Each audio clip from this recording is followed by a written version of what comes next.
from an advertiser perspective, I think in the last 6 to 7 weeks, there has been first and foremost a sort of voracious appetite to understand consumer insights, right? How are consumers reacting? What are the demands of consumers right now? How to message to consumers right now? That has been the biggest ask from our advertisers. I think the other piece of it is this desire to be, we've all had to in the industry be more fast, flexible, and responsive. And in order to do that effectively, we need data to inform our decisions. I think the third is that for those advertisers that are leaning in right now, and we have some advertisers leaning in and some leaning out, but those that are leaning in are really very much focused on performance-driven advertising, e-commerce, data-driven advertising products in the marketplace right now. How do you see, it's really hard to predict how we're going to come out of this thing and what the trends will be going down the road here, but what do you see accelerating? How do you see sort of demands from you as a publisher developing, coming out of this thing? So from a data perspective, I think that data is going to become increasingly important. So it was already important previously. It's going to continue to become more important going forward. From an advertiser perspective, again, this acceleration of digital experiences, virtual experiences, live streaming, and in particular, this accelerated growth in e-commerce, right? So as advertisers come out of this, as we come out of this crisis, there is going to be a focus on how do we drive sales, right? And in order to be effective there, you've got to have powerful insights and the data to be able to execute and be as effective as possible from that. The second is, again, from an insights perspective, right? We have to be able to identify consumer insights and react to those insights in more real time than we have ever before. And by the way, the consumers that we knew 5 months ago, the trends that we predicted of our consumers 5 months ago, we've got to reevaluate all of that because there are going to be some fundamental shifts in how consumers behave and how they interact and what they demand of us. So it heightens the need for consumer insights. I think the other piece of it is that, again, across our industry, we've had to become more flexible and nimble and agile in how we respond.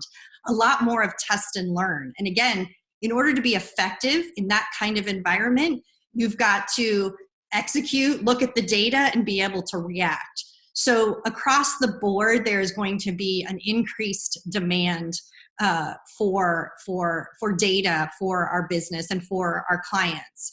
I also think that there's going to be a shift, not necessarily data related, but in how we create content.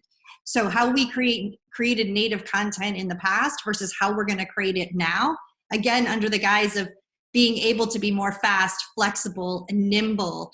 I think there's going to be a different set of expectations in going forward than there were previously. When you say new kinds of content, is that things that you guys do as a publisher, or the buyers, the marketers, the agencies do, or both? Or is that different creative versioning, or actually more creative, or what does that look like? Well, I think it's all of that, right? So it's the way that we create content, right? Providing more and different alternatives that allow us to be fast and flexible, where before we would have done an on-site shoot with celebrities and a lot of planning. That still will happen, but I think there's going to be demand to get to market sooner and quicker.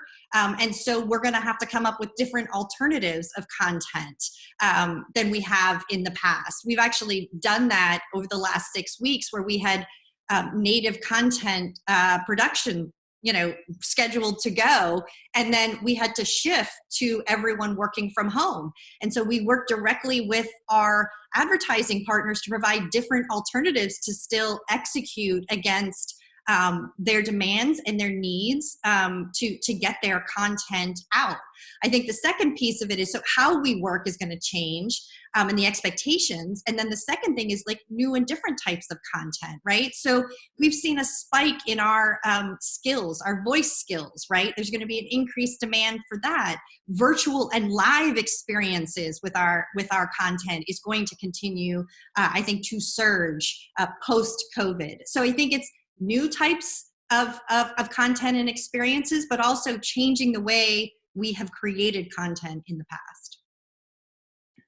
And finally, Alysia, I wanted to ask you about this notion of the identity graph, about the post-cookie world, and of course, Meredith is in a great position having so much first-party data on subscribers and so forth. How does this sort of this identity graph or understanding individuals develop now?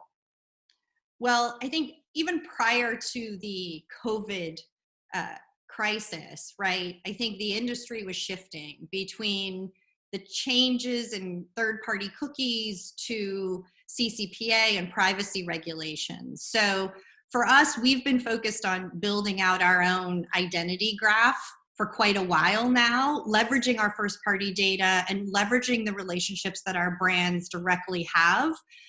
So we've been building that out, and that becomes even more important, again, going forward, again, in a privacy compliant manner, but that allows us, by the way, to offer more personalized services to consumers, as well as to be able to help with our advertising efforts. So it actually accelerates the work that we have already been doing over the past couple of years. Again, we have a centralized data team, a centralized taxonomy, centralized infrastructure, and we've layered our own identity graph on top of that.